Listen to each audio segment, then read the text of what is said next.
ஏதாவது அந்த ஏடிஎம்கே டிஎம்கே இல்லை எல்லாம் அந்த ஏடிஎம்கே தான் அது ஒரு குடும்பம் தனியாக அரசாட்சி செஞ்சு கோடிக்கணக்கில் சம்பாதிக்கிறாங்க. இப்போ டிஎம்கே தான் ஒரு குடும்பம் தனியாக சம்பாதிக்கிறாங்க.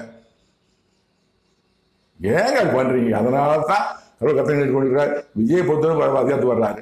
சீமா நடந்தா சீமா நடிகர் டைரக்டர் அதை ஒன்றும் படுப்பு உடனே பழைய பேசி ஒரு கூடத்தை கூட்டிக்கிட்டு நாம் தமிழ் அவருக்கு ஏற்கனவே கல்யாணம் முடிச்சது ஒரு தெலுங்கு அம்மாவுடைய மகா கலிமுத்து அமைச்சர் நம்ம படிக்கும்போது தெரியும் அவருக்கு.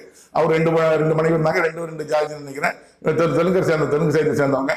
அவங்க மகள் கட்டிருக்காரு. தெலுங்கு தமிழ்நாட்டில் கல்யாணம் முடிச்சிருக்காரு. அவங்க ஒய்ப்பு தமிழா தெலுங்கா அவரு. ஆனா வெளியே மட்டும் ஒரு ஜாதிங்க என் பார்த்தேன் என் தாத்தன் என் பூட்டாங்கன்னு பேசிட்டு அவரு இருக்காரு. 234 பேர் நிப்பாடிருக்காரு. எதுக்கு? எந்த தோத்துருவாங்க, ஜெயிக்க மாட்டாங்க தெரியும் அவருக்கு. என்ன பாட்டுறாரு? ஒரு கட்சியோடு சேர்ந்து ஒரு 40 60 கட்ட கொடுப்பாங்க.